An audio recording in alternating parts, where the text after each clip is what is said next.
They are. And so I have your second exam back, and I will hand that back into the class.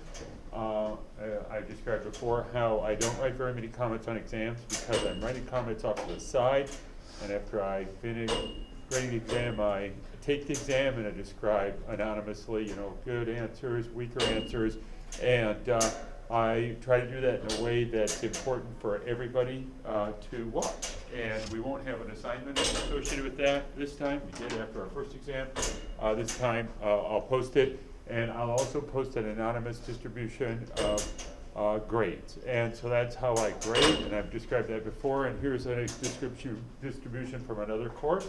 So I just look at anonymous distribution of scores, and I say, oh, I graded those, and I think A work, B work, C work, D work. And so I'll put that up on Brightspace right after class 2.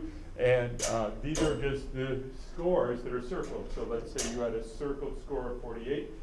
Well, if you would have been that class, you would have gotten a C- like that. So you'll have a circled score, and you just look at it. I don't curve. I don't grade based on the 90, 80, 70, 60 cutoff, although my grades kind of fit that fairly well.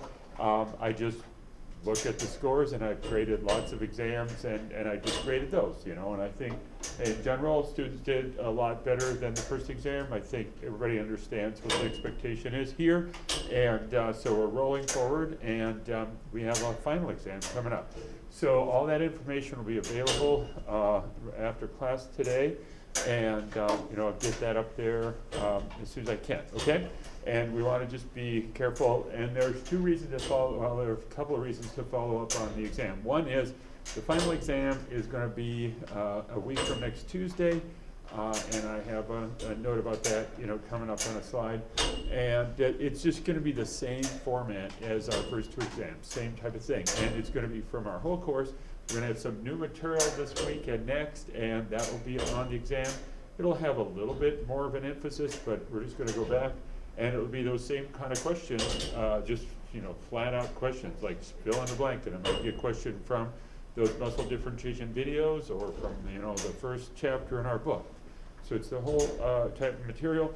Sometimes that's pretty spooky because you're like, whoa, what do I remember when you give these open-ended questions? What am I going to remember to say on the exam? And one thing to keep in mind is that we're all in this together. So if you have a hard time remembering stuff from last September, so does everybody else in this class. But that's what we're going to do, and that's that. I should just mention. I'll mention it again. Well, I won't mention that today probably. But so there's a reason to go back over your second exam because the third exam, final exam, will be like that. And there might be some similar questions. I've asked you the questions about stuff that I think is the most important stuff. So, it's important to go over these exams to get a feeling for what the final exam is going to be like. And it's worth your effort. The final exam is worth more than the previous exams. And so everybody really needs to give it their best shot. And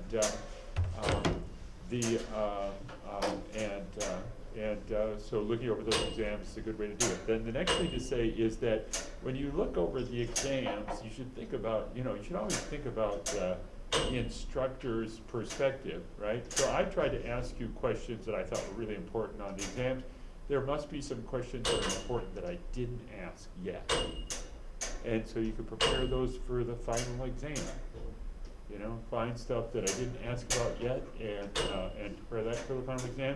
Also, again, some of the questions will be very similar style and so forth. And I think in the second exam, students are really figuring that out. Yeah, Sydney. So based on what you just said, then if we've seen it in the first or second exam, it's probably not going to be on the final. What it's so would be other things that we had learned rather than what we'd already done. Yeah, and that would be the logic, right? Is let's ask some different questions. I already burned it up on those exams, so let's ask some different questions.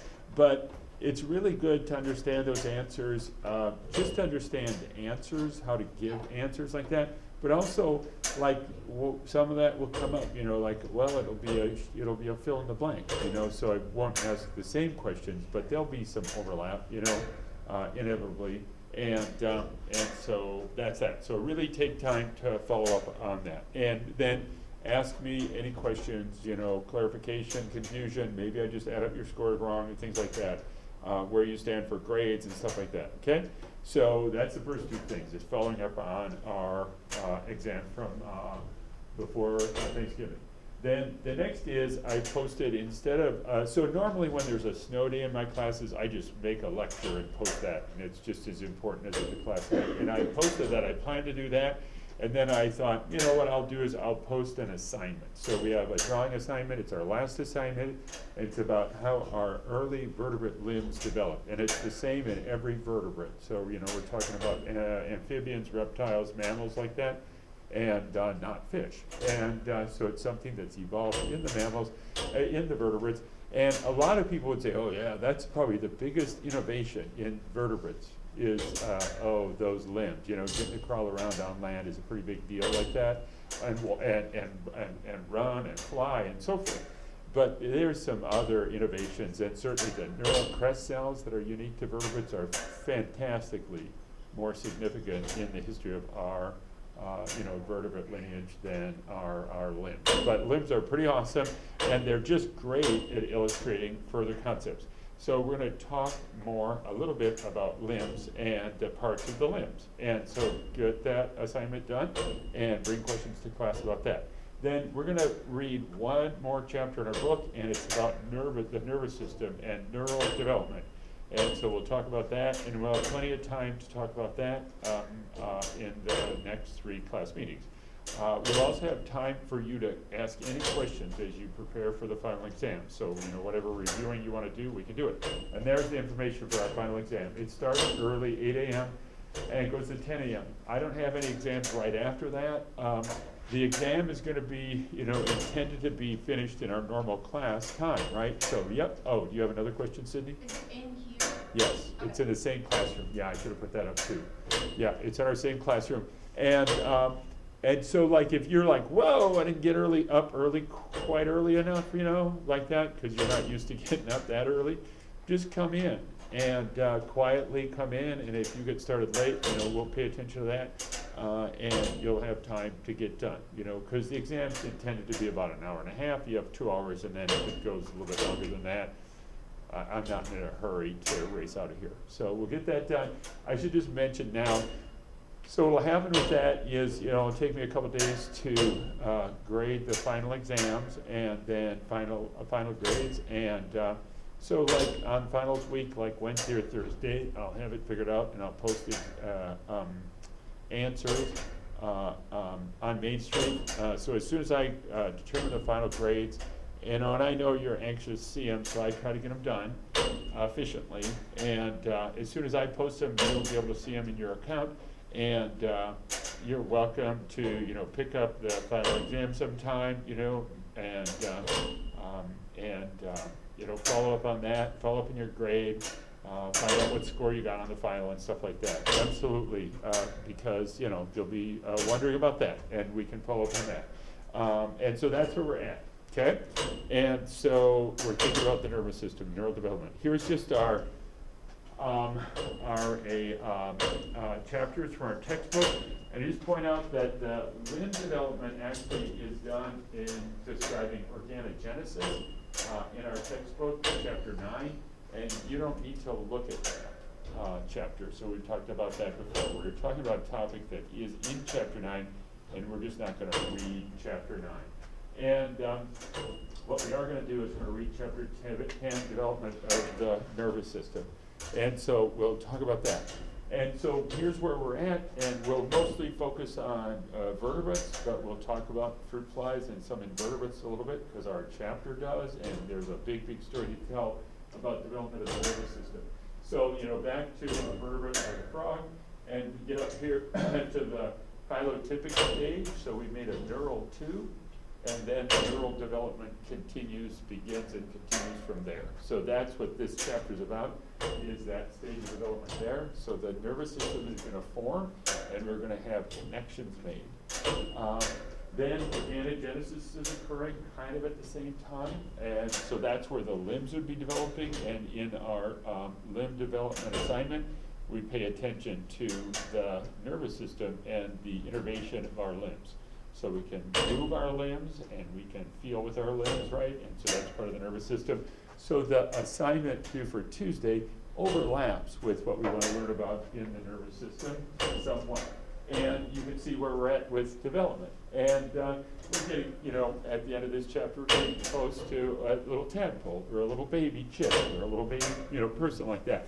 So in that organ development chapter, that limb development, it starts out with precursor cells, and then they're going to start to differentiate, and we're going to start to get limbs and bones and muscles and nerves and so forth like that happening. So we're still, relatively early in development, past the phylotypic stage. So we're talking about this sort of second month of human pregnancy, and some features that are common in lots and lots of animals. So in chapter 10, we could think about it just like it's a timeline of nervous system development. And so we're going to form that neural tube, and the first part of it is going to be the cells are dividing. We're going to have stem cells growing and dividing, make lots and lots of cells for our brain and spinal cord and so forth. So make a lot of cells. And in making a lot of cells, they're going to start being specified. And so we're going to learn about that idea, that the cells are going to be dividing from stem cells, and they're going to be asymmetric cells dividing, and the stem cell is going to be self-renewing, and it's going to make these precursor cells. And the timing and location of the precursor cells are going to tell the cell what part of the nervous system they're going to be. Are they going to be a neuron that contracts muscles, and if so, which muscles? Are they going to be a sensory neuron, and where are they going to send their connections, like that? And so when I talk about that, then I already highlighted this because kind of for us the biggest story from this chapter is what developmental biologists call process elongation. And I'll just draw a quick picture of that. We'll talk about it a lot. But what we're talking about is that in the nervous system, the cells that are the most interesting cells are called neurons in all animals. And a neuron is a cell. The green is the cell membrane. There's the nucleus. And the neuron makes connections. It's like wires or connections with other parts of the body. And we'll introduce that in a minute. But these connections are called processes. That's just a general term for them. And process elongation is those connections getting made. So the neuron stays in one place, doesn't move around, but it makes connections. And a good example of that is the neurons that cause our big toe muscles to contract are in our spine. The cell is in the spine, and it makes part of the cell grow out. This process elongation, grow out, and it has to find the big toe and the big toe muscle and connect with it. And then it just stays permanently connected for our whole life. So when we talk about our nerves, those are processes that are bundled together from these neurons that are going out from the central nervous system and making connections in the periphery, making connections with muscles and other things that neurons do. Then we also have input coming in, and we'll learn about that as well. But what our most kind of important thing is this thing about this process elongation, and it's the second part of nervous system development. So the neuron gets formed, and it already becomes specified. So it already has been told, this is the role you're going to play. You're going to connect to the big toe muscle that lifts the big toe up. And so process elongation is also called path finding because it's like on a path to find it. And what we're going to find out is that these growing tips are moving by the same mechanism that we saw a neural crest cell migrate. Exactly the same method. So it's not the cell body that's moving, it's these tips that are moving, and they're moving just like a neural crest cell, where they have philopodia, that are moving in a certain direction to such a degree that they become lamellipodia, and they're making short-range direct contact with extracellular matrix components and cell adhesion molecules on other cells, and they're making long-range communication with signaling factors from source cells and receptors in that growing tip. So that'll be a big part of our story, and you can think of it as sort of a wiring diagram and putting it together. And so that's the second part. And then the third part is when they make connections. So when that neuron growing tip reaches the big toe, it makes a final permanent connection, communication connection with the target, and that's called synaptogenesis. So 3 parts. And we're going to actually start with the second part, and we'll put them all together. But the second part is sort of the biggest picture for us, and so we'll start with that. To do that, we're going to back up and put this in context, because it's all about behavior. So the nervous system is about how animals behave. And so here's an example of animal behavior, and it's a species of birds that are flying out of a tree, and they're flying out of the tree together. So that's a species-specific behavior. And that means that when you walk up to a tree, if there's a flock of birds in it, sometimes certain species of birds, they fly out one at a time. They'll start getting scared and they'll be like, I'm out of here, and they'll fly out one at a time. Other species of birds fly out, and it's called, they say flush, the behavior is flush, and they fly out at exactly the same time as a flock of birds. And you've seen that, and that behavior is species specific and it's instinctive. It means instinctive behavior is, it doesn't have to be learned. You could take the little bird egg and you could incubate it in your house, and when you let it go, it'll have a certain set of instinctive behaviors. And so that's what we're talking about. We're talking about neural behavior. We're talking about every part of neural behavior. And so we're talking about that instinctive behavior, but we'll also talk about learned behavior and all the learning we do, and we'll also talk about even some more stuff, like just the thinking processes that we do and stuff like that, okay? And so way back, probably in the 1980s, when this developmental biology took off, and it was like starting to look at genetics and biochemistry of development, there were some developmental biologists that said, you know what, we're going to study the development of the nervous system. And other scientists said, well, that is a stupid waste of your time. And the history of science is kind of famous for some older scientists saying, yeah, I don't believe that's ever going to get, I don't think that's worth your time. And back then, there were lots of famous scientists who said, yeah, neural development is a waste of time. The nervous system is way too complicated, and we study the existing nervous system with enough challenges, and we don't need to worry about how it gets put together. That's just kind of a foolish effort to try to figure out how it gets put together, and it's not going to really contribute. And so that was like 50 years ago, and within 20 years, neurodevelopmental biologists already had established really huge insights into our understanding of the nervous system.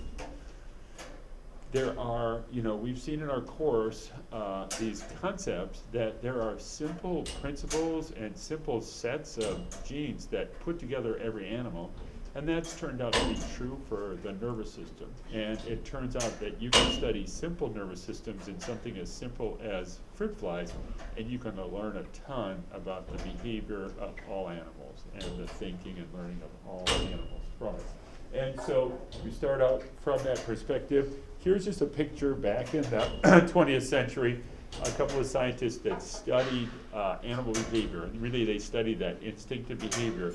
And and they won Nobel Prizes along with another guy who studied animal behavior, and they're super famous old-time biologists, and they study animal behavior, and there's a course that's getting taught this spring at USM called Animal Behavior. And an example of the stuff they studied is that Konrad Lorenz, for example, and this is back like in the 1940s and 50s, you might have heard of this idea that when like baby ducks get hatch, within just a short time, they decide who their mom is, and that they're gonna follow their mom in that really familiar line of ducklings following behind their mom.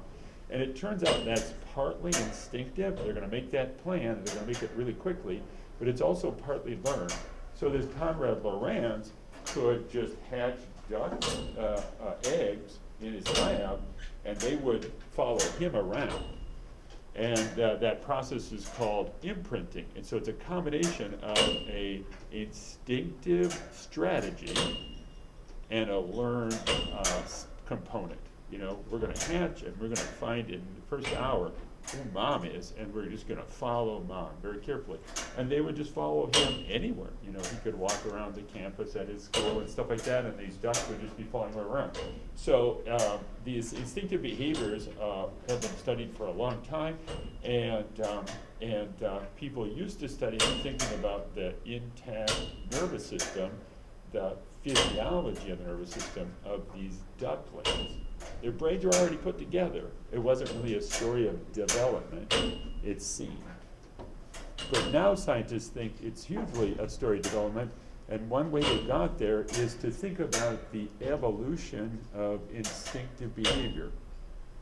And that's a little bit hard to think about because it's not something you can see, like you can see hair color and eye color and understand that that is inherited. But behaviors are inherited when they're instinctive. Behaviors are inherited when it's a type of learning.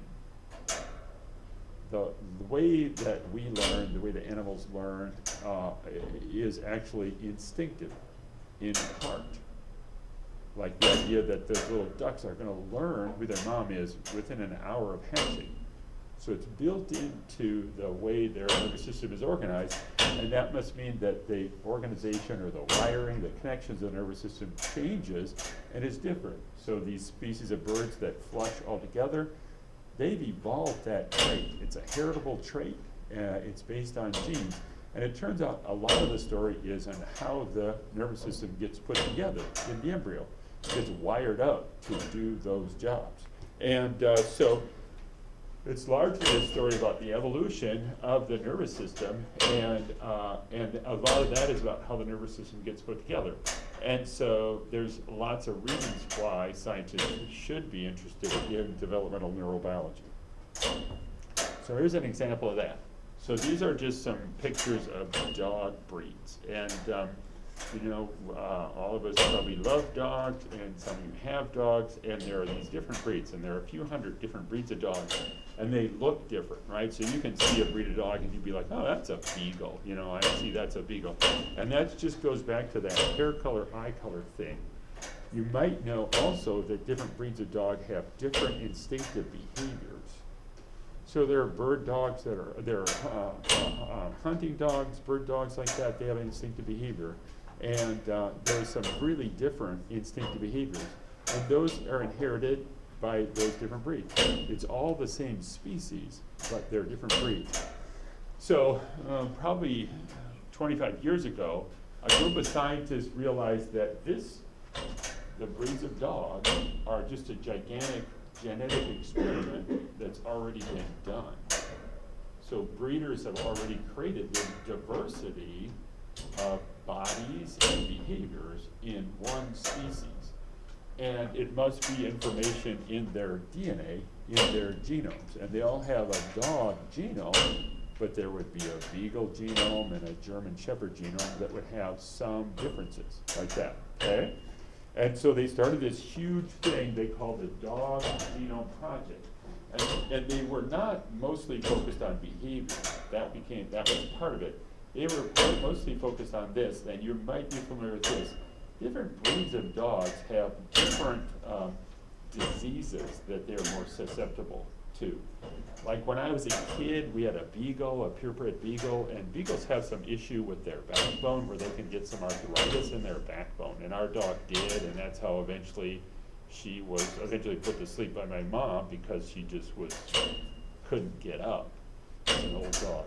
But not all dogs have that. Not all dog breeds have it. And so the scientists realized that these match some human disorders. There's some dogs that have problems with their hips, and there's some humans that have problems with their hips.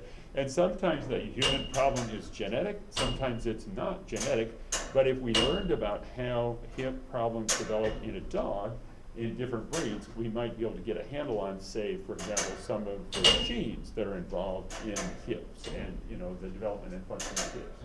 And so there's a list of human diseases, and it's really a big, gigantic biomedical research experiment. Of course, dogs are vertebrates, so they're really similar to us. So what can we learn about the health and diseases that are inherited in dog breeds and apply those to humans? And in that context, you know, rolling forward that, you know, really big biomedical funding, some of the scientists are like, and what can we learn about behaviors? And they've been learning a ton because of the huge amounts of data. And so here's just a list of, you know, examples of human disease states and topics that are studied in this giant dog genome project. And it's a worldwide project, huge data sets, because now it's easy to do the DNA sequencing of whole genomes, so they just sequence anything, and they can just sequence hundreds of genes and genomes. And so this is from a couple of years ago probably now, but they have over 700 different, and you say, I think there are a few hundred breeds of dogs. They find like sort of sub-breeds and different, you know, kind of experimental breeds more or less and stuff like that. And so they're just sequencing them all. Let's just sequence them all. And then we'll gather behavioral and health data on these different breeds and learn, you know, by correlation about them. And then we'll start doing experiments in the lab. And when they do experiments in the lab, they usually shift over to mice. You know? So there isn't really much research being done on the dogs. You know, they're not, you know, herding dogs. They're just getting the data from the dogs and existing breeds. And so it's a huge project, and it's been going on for a while. And here's just an example of how they approach this behaviorally, like that. Okay. So again, they don't do meat experiments on the dogs, but they do some breeding experiments. And here's just an example. So there's a dog breed called a Newfoundland, and it's a water rescue dog. So that means it's a big dog, and it's like, you know, if you have somebody that falls over the boat, that dog will jump in and somehow rescue him. And it has some curious behaviors. And here's one. And I have a friend who has a Newfoundland, and you really can't give them a water dish inside. You have to have it outside, because when they go up to a water dish, they just start splashing in it immediately. And just splash it around. You know, they'll get to drink it, but they're just like, I love this water.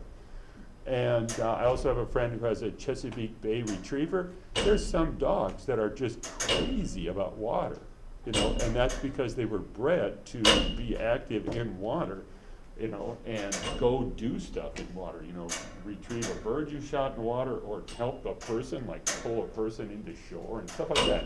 So there's this Newfoundland breed. And one of the early works that the Dog Genome Project did is they did some breeding experiments where they would breed two different breeds of dogs and then monitor the offspring's genomes and alleles in their genomes to see who inherited which behavior. It started mapping behavioral traits through the genome. And so the Newfoundlands were really often bred to a kind of Australian sheepdog, and you probably know that there are multiple forms of dog herding breeds, and Australian sheepdogs will have this very specific instinctive behavior of chasing after groups of sheep and trying to get them in a group like that, because they've been bred over generations to have that work behavior.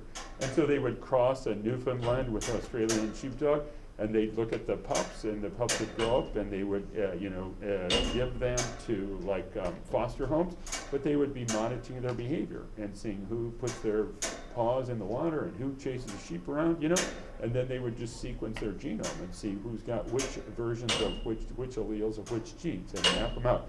And so it's this massive thing, and it's kind of the only time we'll talk about big data in biology. Now with the tools that scientists have in biology, they're collecting huge amounts of data and analyzing it with, you know, supercomputers and artificial intelligence to understand all the details. Okay, and so it's just the Dog Genome Project. I bring it up because you know, you can see that there's value in learning about the, you know, biomedical genetics of dog breeds, and from that same data, we can learn a lot about behavior. And these are mammals, and they have complicated behavior, and you know, I know a lot of students like dogs, so it's a good thing to Google and just learn about dog genome stuff. And so there's just a lot of different publications. There's publications about how humans interact with dogs, right? Because we're training dogs and breeding dogs to, you know, be responsive to humans and so forth. And so part of the story is they find that there are different alleles of genes that are involved in these pathfinding stories. And so that's our first thing to talk about. And it turns out that these different breeds of dogs have these different behaviors. And some of the differences are in genes that are involved in what you could call wiring up the brain in the embryo. We're going to put the brain together, we're going to find connections, and those can have different alleles that can lead to different connections in the brain and different behaviors. So when we're talking about this process elongation and these connections getting made, there must be genes and proteins that regulate that. And there can be different alleles of those, and those can regulate different connections over time, like that, and stuff, okay? So the next thing is, we're gonna talk about that elongation, and we're talk about how relevant it is, not just for dogs, and not just for humans, or mammals, or vertebrates, but just all animals. And so here's just an evolutionary tree that's not in our chapter or book, and our book doesn't really describe this very well, but this just shows, you know, an evolutionary tree of animals. And we've talked before that kind of the most distant ancestral animal is a sponge, and is a sponge even an animal? It's really, really simple. They're not triploblasts, they're just diploblasts, so they just have two types of cell layers. Really, really simple. But you can see here that sponges have orthologs of some of the proteins that are really important in pathfinding. And so one of them that we're going to learn the name of is down there at the bottom, and I'll write it out, but for now, there are some proteins that are another kind of cell adhesion molecules. So we learned about cell adhesion molecules for our second exam and final, and we learned about cadherins and integrins and CAMs. Well, here's another example. They're called ephrins, and they're cell adhesion molecules, and they're just in a different category. And these are found in every animal. So ephrins are a cell adhesion molecule that has orthologs in every animal. And they play a really important part of every animal, including in sponges, where sponges don't have any nerve cells. So before there were any nerve cells in evolution, in animals, there were these ephron cell adhesion molecules. And they were doing the stuff we learned about cell adhesion molecules. We'd be holding on, letting go, communicating that into the cell, and responding to it to help development occur. And then neurons are those cells that make up the bulk of the nervous system, and they're found in all animals except sponges. So even these nadarians are things like jellyfish and hydra. So even a jellyfish has what's called a nerve net. It doesn't have a brain, it just has a connection of these nerve cells or neurons communicating to help it move around and behave some. And it turns out that that those include orthologs.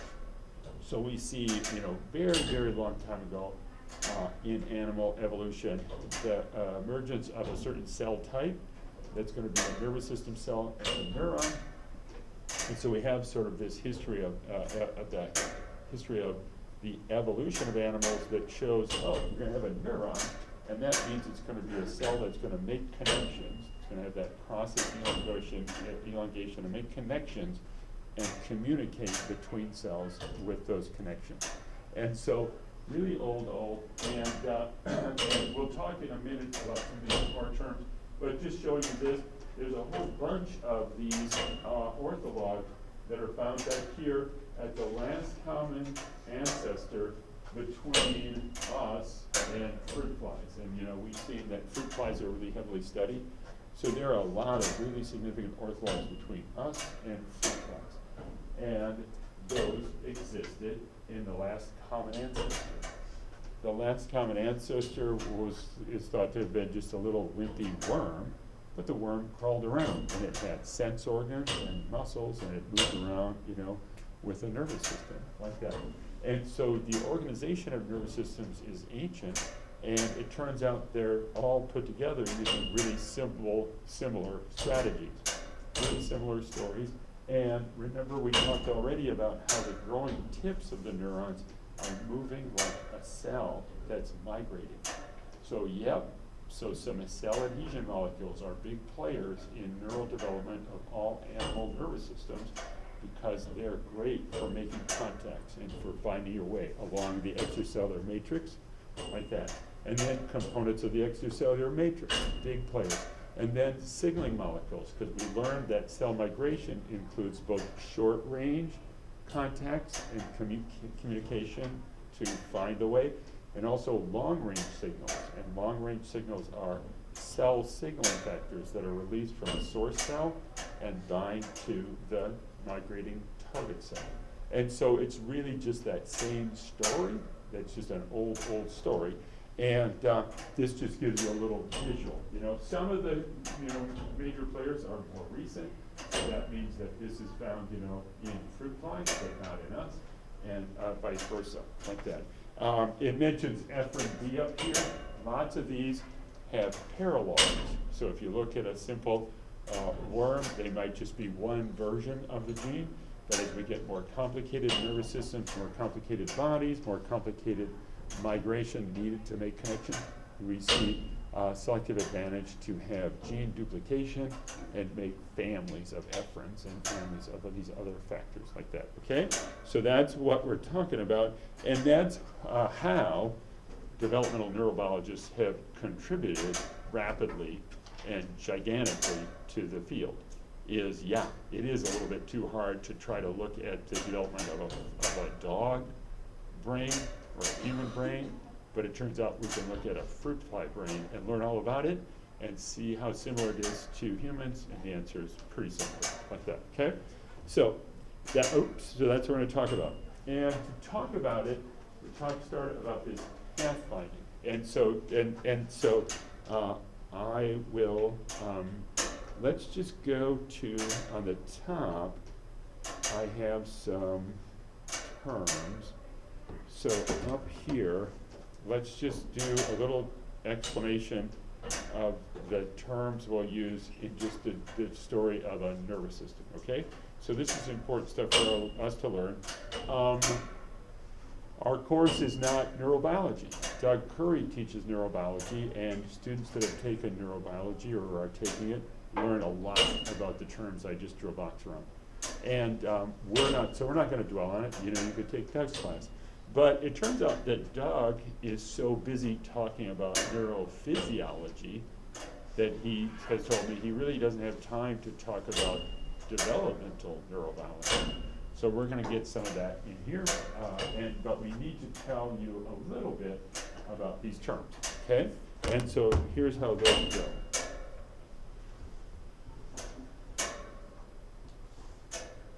So the first thing is we could use like a human CNS as our example. And so the human CNS is the brain and the spinal cord. And we'll use that as our model. Okay. So in there are really only two types of cells. And one type of cell are called neurons, and the other type of cells are called glia. And these are the cells that are in the neural tube. Those are what the neural tube makes. It makes neurons and glia, and so in us, you know, there are more than 1 trillion cells in our brain and our spine. And so that neural tube that we started with at the phylotypic stage has stem cells that are going to proliferate, and the stem cells produce neurons or glia. And neurons are the cells that can make those connections and do the communication within any nervous system. So any nervous system is made up of these neurons, and they look like that. And they're going to make connections, and then in the mature nervous system, the neurons are going to make electrical communication along their length, like that.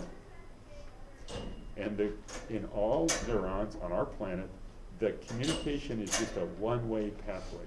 And it's an electrical communication through ion channels in the cell membrane. So we're going to produce these electrical changes that occur and go racing down the neuron in one direction. That's different than these glia. Glia are just, they're like, you could call them helper cells.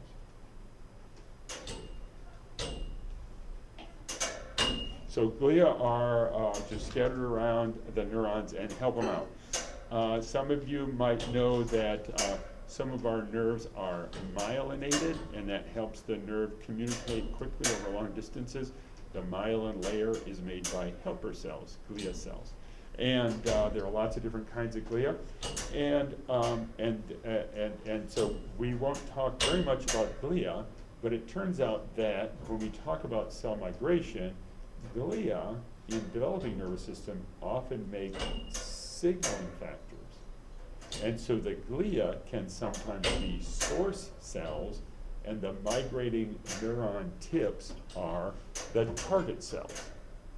So, you know, in a mature nervous system, like our brains right now, the glia are just helping out. In a developing nervous system, also helping out, but also helping out in putting the things together. So there could be changes in the glia that change the wiring during embryonic development of the nervous system that change the behavior. So evolutionary changes could be in the glia as well as in the neurons. Okay? And then in the neurons, in this one-way connection or pathway like that in a neuron, they really have essentially two processes, two outgrowths from the cell.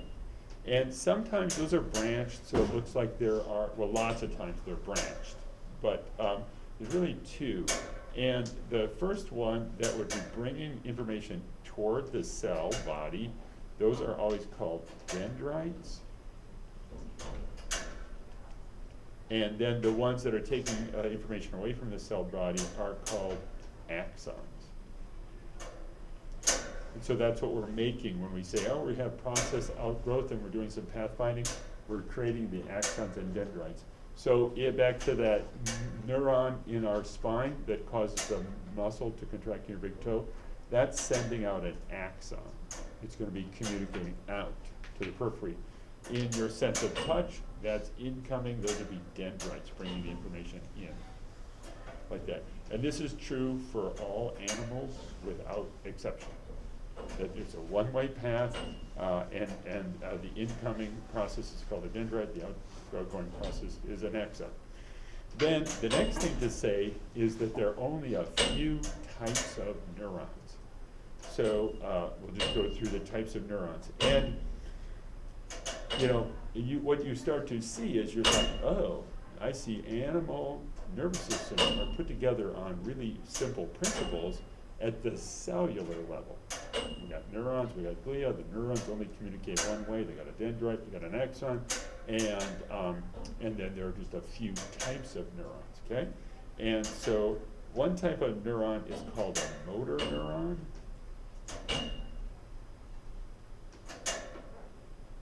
And motor neurons cause muscle contraction.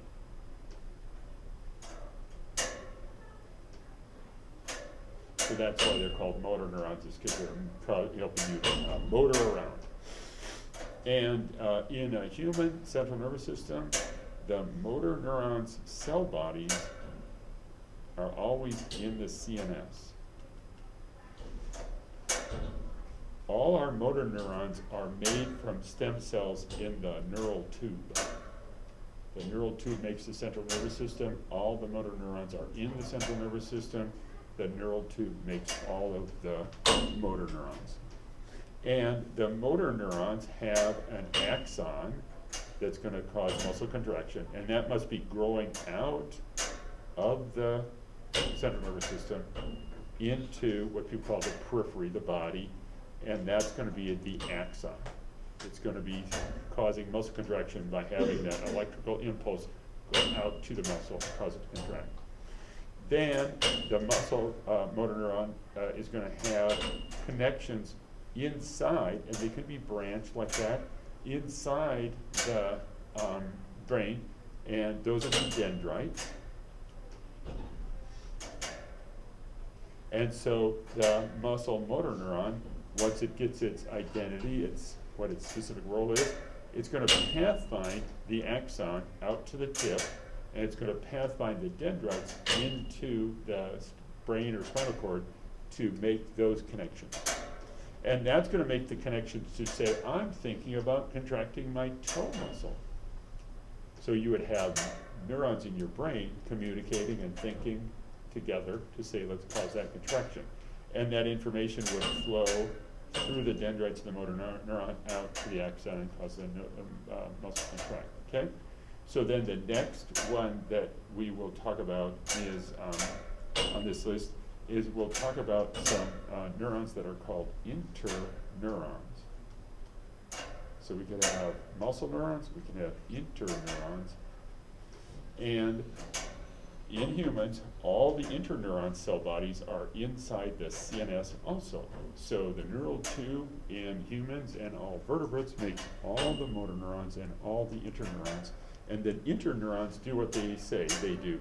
They make connections between cells. So we could say this interneuron is helping communicate with its axon to say, I'm thinking about having my toe muscle contract. Anytime you're thinking, it's the interneurons. And there are, billions and billions of interneurons, and they're all interconnected, right? Because you think about, I'm thinking about maybe having my toe contract. Oh, maybe I won't. Maybe I will, like that, okay? All of your thinking goes through these interneurons, and they have axons and dendrites, and they make connections inside the CNS.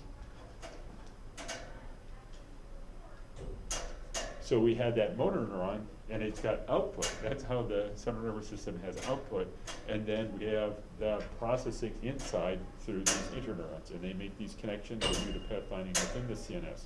And that's our interneurons.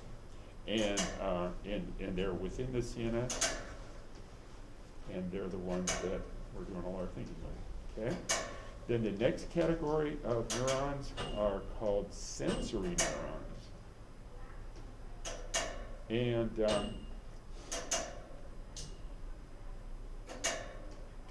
they're gonna detect things. They're gonna detect sensations. And here we sort of have to pause and say that we have some really important sense organs, like our eyes, our nose, our ears, our mouth, tongue, and so forth. So when we talk about these sensory neurons, developmental biologists are actually not focused on those specialized sensory organs. That's kind of a different story and kind of a case-by-case story that's dealt with in that chapter on organ development, because they're considered organs and develop with the organs, like that. Here, the sensory neurons would be back to that thing that we talked briefly about, that is that sense of touch, and sense of touch is also connected to heat and pain. And then this thing that's called kinesthesia, how you know where your body is in space. So you can close your eyes and still touch your nose and stuff like that. So that's the sensory neurons we're talking about. And they make up the peripheral nervous system, PNS. And so we already know that those are all part of these dorsal root ganglia. So we talked a little bit about those when we talked about neural crest cells. So the sensory neurons are derived from neural crest cells.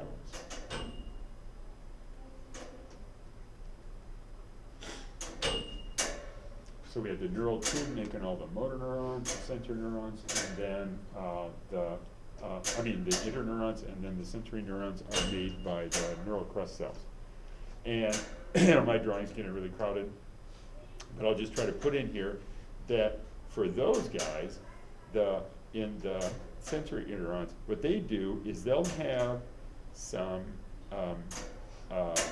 connection out in the periphery, in the sense of touch, and that's going to be a dendrite. The information's coming into the nervous system, and it comes up through the dendrite, like up your, from your fingertip up to your arm, and into that dorsal root ganglia, and then their axons go into the CNS.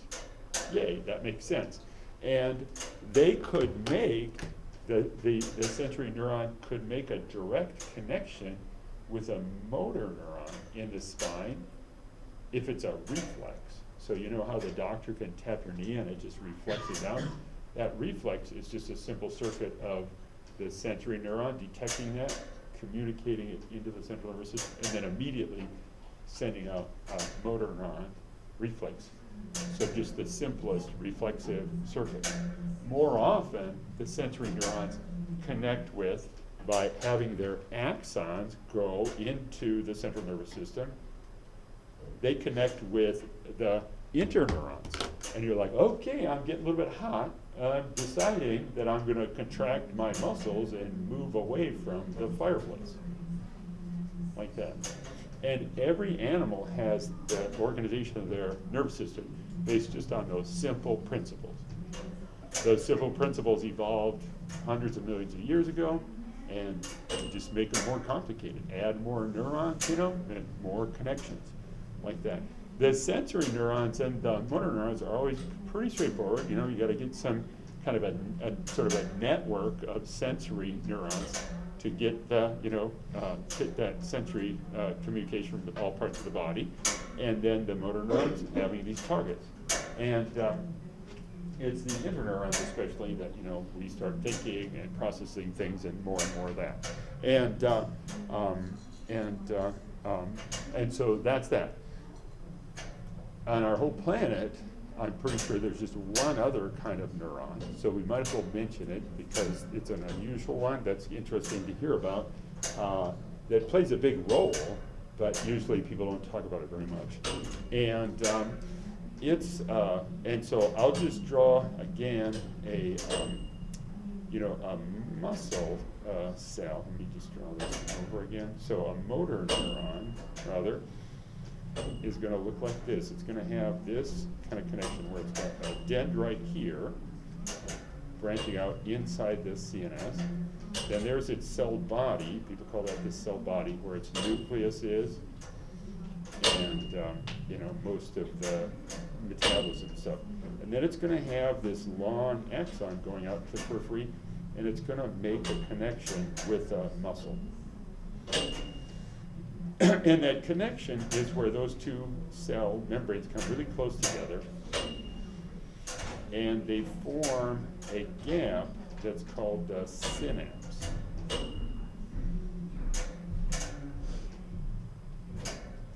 And the synapse is just a little, very, very short gap between the two. And at the tip of the mature motor neuron, it makes a kind of a big shape and doesn't touch the muscle, it comes very close to it. So that's the synapse, that gap. And that's where you probably have heard neurotransmitters are released. So between each of these types of neurons, whether it's a motor neuron innervating the muscle, or the interneurons innervating each other, or motor neurons, or the sensory neuron innervating a muscle neuron, a motor neuron, or a sensory interneuron, there are these neurotransmitters that get released across that gap, like that. And so those neurotransmitters for us would be called signaling factors, because we just call everything that gets released from a source cell a signaling factor, and the muscle would be the target cell. So as developmental biologists, all the neurotransmitters that are happening in our brain and body right now are all signaling factors. And those are vocal. That synapse is very vocal, okay? So here's what neurosecretory cell looks like. And neurosecretory cells are in the CNS, so they were produced by the neural tube. And their cell body is very much like a motor neuron. They have dendrites branching in to make connections within the CNS to get signals. Then they have a cell body in the CNS. Then they have an axon. And then they go out, and instead of making a synapse, they make a connection, and it's usually with a blood vessel. So it's not a synapse, it's just a place where they make connection, and this could be, we'll use this as a blood vessel example, so a blood vessel. And they release, not neurotransmitters, they release molecules, and they're a source cell. These molecules are not local, these molecules are hormones. So neurosecretory cells are kind of a good name for it, because they're neurons, but they're not gonna make synaptic connections, they're not gonna release neurotransmitters, they're gonna release molecules that can go throughout our body. And there's a big, strong relationship between the nervous system and the endocrine system, and one of the ways that connection is made is with the neurosecretory cells, regulating that. And again, they're really important, but a lot of times people kind of gloss over them because it's so satisfying to hear, oh, it's sensory neuron, you got some feeling, then it's coming in, you're thinking about it, then you're moving and responding to it, like that. But those are the big four that are found in all animals, and there's probably, an exception to it, but it would be an odd exception, in a specific set of animals like that. So that's what we're talking about, and in each of these cases, the neural development is going to be, so we have to form those cells, we have to say, get the stem cell dividing and say, we need another motor neuron, and there needs to be a motor neuron that's going to integrate the big code. So that's that first phase that we still have to learn about cell proliferation and specification, and then pathfinding. So we're talking about this pathfinding. So the motor neuron fate is a setup. I'm going to be a motor neuron, and I need to do this pathfinding. So I'm going to start sending these out. So we're going to focus on that, talk about that. I'm going to start sending out these growth processes like that, and do this process elongation. The cell body stays in place, and it's the tips that do the navigating. And these tips are like bulbs, kind of larger bumps at the tip. The tip itself is very, very thin. There's a larger bulb, and it's called a growth cone. So we're going to have a growth cone at the tip of every axon and every dendrite of every animal that's ever lived on our planet. And that's what's doing the pathfinding. That's what's growing out. And if you said to draw a migrating growth cone, you would just draw your exact same neural crest cell drawing from that assignment that you did before. Everything's in there. We've got integrin, cell adhesion molecules, other cell adhesion molecules like efferents now and so forth. It's crawling on cell adhesion molecules and on the extracellular matrix. We've got contractions, we've got the microtubules involved and the recycling. It's just that instead of a whole neural crest cell moving, it's just the growth cone tip. And so what's going on here is that's the thin axon. And so it's an epic example of not cell migration, because it's not the whole cell, it's this process elongation, and it's just the same as the neural crest cells that are migrating in the whole cell. So we really have a leg up on that, and because the next thing we want to say is, how is this pathfinding done? So it's called pathfinding, and we're going to focus on that. How is this pathfinding done? Oh my goodness, how does it make that connection? And the answer is, it's going to use short range cues, and those could also be called direct contact. So short range cues means the growth cone is making direct contact.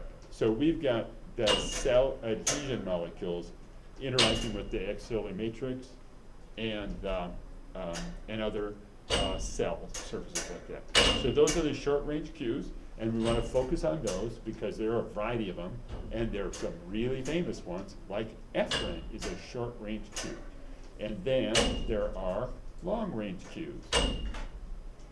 So in that growth cone, in the tip of it, are receptors, and the receptors are for signaling molecules that are being released by other cells to help guide the growth cone.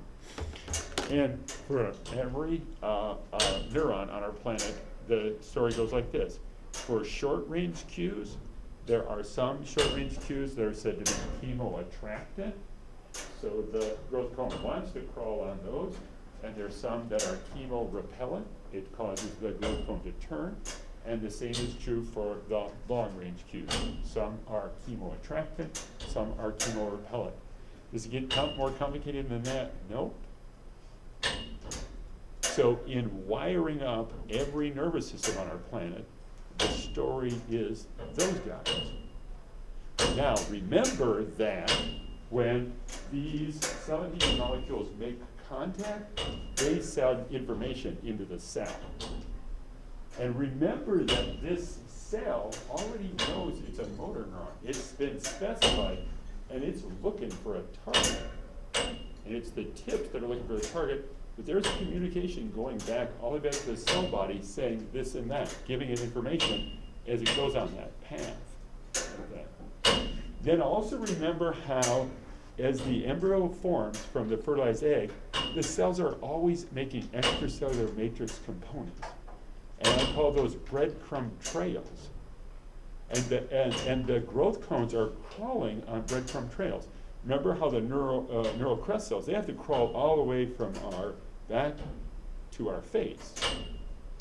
How do they find it? And the answer is, well, the younger embryo was laying down complex extracellular matrix pathways all the time. And so it's not a surprise that a motor neuron from our spine can send out an axon growth cone and just navigate down to the growing tip. It's not all in the growth cone, it's communicating back into the cell body because the cell body has the information for what are we looking for. And finally making contact and then saying, okay, we found the big toe muscle that we want, now we'll make a permanent synaptic connection. When we learn, a lot of times it involves changing connections between neurons. So new pathfinding in learning is part of the learning story. Learning is just continuing to develop a nervous system. A big part of learning is this. So some of these are players in the learning process. And it's been a long time since animals started to learn. Fruit flies can learn very, very simple things like that. Just build up on that early principle. So we can learn a lot by looking at a simple system. Okay? So up here, we just rolled through, these terms that we have to know from neurobiology. We're good to run with that, and then we can talk more in detail about this pathfinding. So we're doing great. Talk for a couple more minutes to show you this. So this is just an early limb bud, but not from a vertebrate. This is from an invertebrate, and in invertebrates, the sensory neurons are out in the limb. So we're not going to talk very much. Our book talks a lot about invertebrates in this chapter, and for the most part, we can gloss over them, except to know, they're where we learn about this stuff, and they're just ortholog. Why are fruit flies used as model organisms? Because they just have so many orthologs that are relevant for our health and the dog genome and every other nervous system like that. So remember I said that for sensory neurons in us, and again, these are the neurons that can feel touch and synesthesia. Those are all in the dorsal root ganglia, so they're all in the body.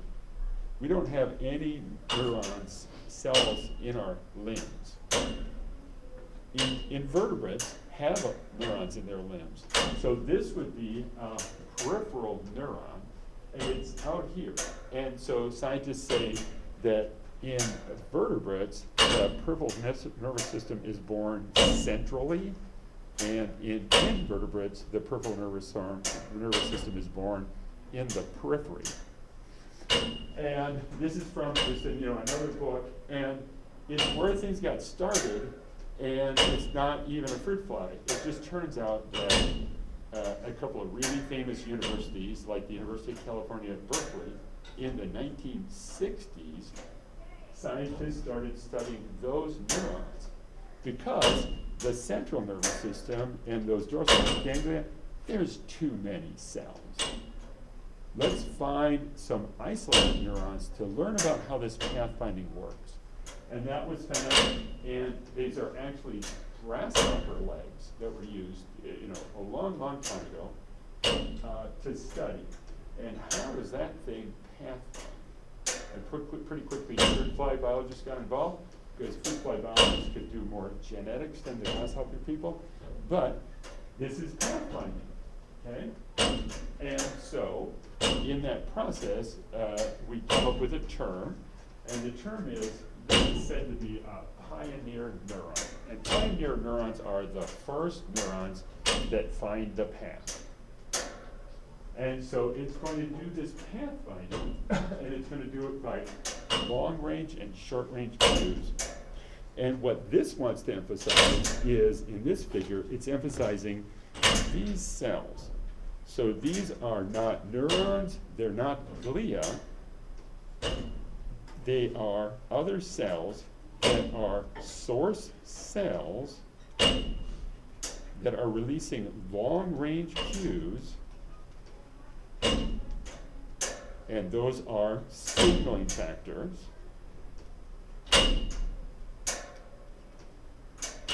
And then that growth cone in that sensory neuron growing tip, that growth cone is the target cell. So the growth neuron is going to have a receptor for that signaling factor. And these signaling factors are here, positioned in these cells. Now these source cells they don't have to be part of the nervous system. They could just be some other cells. But they could be developing muscle cells or developing blood cells like that. Blood vessel cells and stuff like that. Remember how we learned that in early development, cells help each other? We saw how the somites communicate with the central nervous system to help it out. So that's happening here. These other cells are just on the process of becoming their own thing. And like, you text a friend, that's what this is like. This cell texts another cell and says, hey, come this way, come over here, like that. And these are called guidepost cells. And there are guidepost cells in the periphery that were first discovered here, and there are guidepost cells in the central nervous system. So when we talk about the wiring up of our brain, it's a bunch of guidepost cells releasing signal factors to help organize those pathways like that. And if you look in our spine and our brain, we have sort of super highways of connections being made, And it's like a big city with lots of lanes on the highway, like that, right? So we get a couple of terms out of this, the pioneer neurons and the guidepost cells. The pioneer neurons are the first to find a path, and then other neurons often pathfind along the surface of that pioneer neuron. And so in the development of invertebrates and us, we get this thing where we get these, what we call nerves in our body. And what our nerves are is a pioneer neuron found the way, and then a bunch of other neurons just followed on it. And so when you take a nerve and do a cross-section, it's a whole bunch of axons or dendrites, like a whole bunch of wires, all bundled together, like that. Okay, so we got to stop with that. We'll keep talking about that. Let me hand out your exams. And remember, you'll